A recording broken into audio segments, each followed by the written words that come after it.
What if I told you the secret to gaining real authority as a manager isn't about being a leader? At least, not in the way you think. I've been a manager for over 12 years, and let me tell you, I messed this up big time when I first started. I thought being the leader meant people would automatically respect me and do what I said, but yeah, that didn't happen. But then I figured out this one thing that changed everything. Suddenly, my team started paying attention and actually following through. In this video, I'm going to show you why trying to be a leader might actually be hurting you, the big difference between being a boss and having real authority, and my secret trick to getting your team to take you seriously. So why should you not try to be a leader? Most new managers make this critical mistake when starting in their new role, and it kills their authority. However, the managers that learn how to fix this with a simple mindset shift are the ones who have teams that actually listen. So how do we do that? The best way to show you is the way former US Navy SEAL David Goggins earns respect on day one from the people around him. I realized while reading his book Never Finished, Goggins does this one thing that seems to be the difference maker in how people respect him. Goggins was a Navy SEAL, a US Army Ranger, an ultra athlete that ran races that were up to 240 miles long. However, his achievements were not the thing that earned him this respect. Whenever he would start a new endeavor, he would come in with a very unique mentality. He would come in with what he calls a day one, week one mentality. This just simply means that he didn't act like he was better than anyone. He was there ready to earn his stripes in this new role just like everyone else. This earned him immediate respect because of the humility required to have the grunt mentality despite having put in the amount of effort he had through his whole career. So how can you use this mindset? When you are starting out as a manager, it's very tempting to march to the beat of your own drum. You may think that because now you're a leader, you don't have to live by the same rules as everyone else. Most managers think that being a leader means being above the rules. You may not have an immediate supervisor watching you at all times, so it might cause you to relax. This is a mistake. Being a leader means you are the one who lives out the rules. In a management success book by Brian Tracy, he said you need to work every day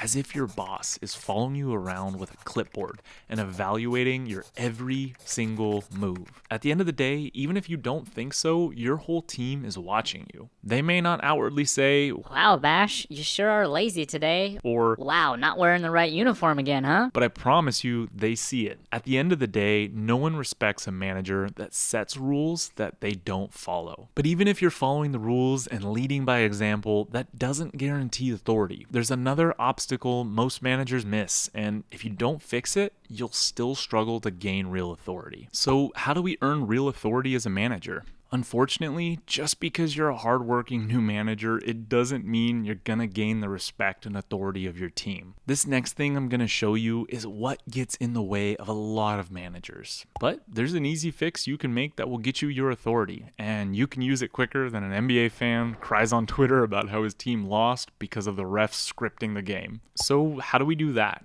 Well, you need to be a referee.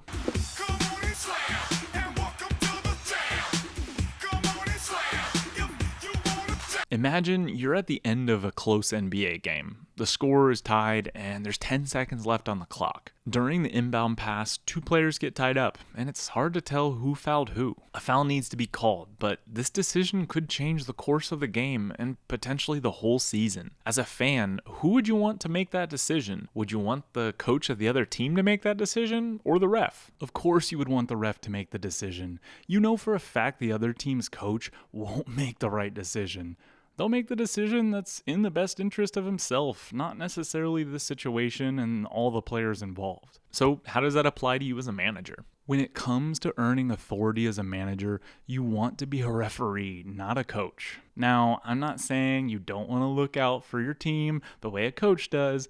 I'm saying you want to make the best objective decisions at all times. It's easy to fall into the trap of making decisions that are in the best interest of yourself or how it can help you. However, if you want to earn your team's respect, the only way to do so is show your team that you make the right decisions regardless of how it affects you. You may have an employee that needs to be let go, but by doing so, it means you need to work more hours or work harder because you don't have your replacement ready. You need to make the best decision despite how it affects you. Making the right decision like a ref is a key part of earning respect, but there's something more that separates managers with real authority. It's not just about decisions, it's about what you do after those decisions are made. This next part is where most managers fall short. But if you get it right, it'll massively boost your authority. So, what is my secret to being a great manager with authority? This secret is going to help you fix a problem that you may not even realize you have as a manager. Most managers struggle with what I'm about to show you, but once you make this simple change, it's amazing the difference it can make. So what change do we need to make? Well, it has to do with your responsibilities at work. Imagine if your responsibilities were like bills. You can handle 1 or 2 bills, but when the bills start to pile up, things start to get more and more difficult. Eventually, you're going to get overwhelmed and not be able to pay your bills. When you can't pay your bills for too long, your credit starts to tank, and no one is going to trust you with more because they don't think you're actually going to follow through on your financial obligations. Next thing you know, you're homeless. Being a manager is no different. If you keep letting tasks slip, your team will stop trusting you, and your authority will crumble. This is why I make sure as soon as someone asks for something, I do one of 2 things.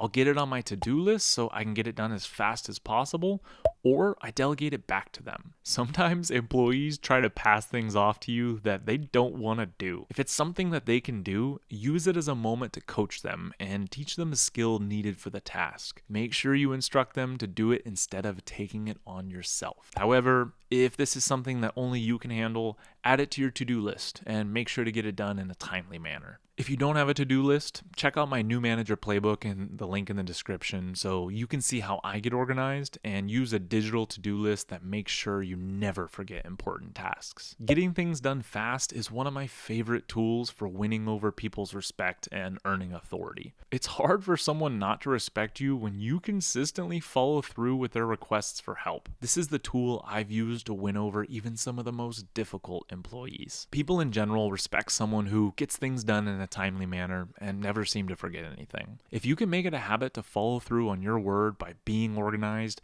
you're guaranteed to earn the respect and have the authority you want from your team. Now that you've earned respect, will your team automatically be motivated?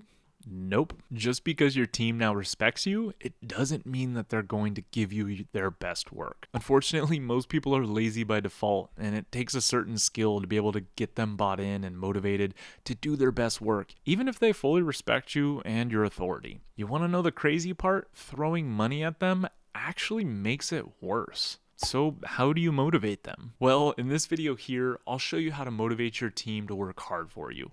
And I'll show you by eating enough cupcakes to make me sick. The things I do for you guys.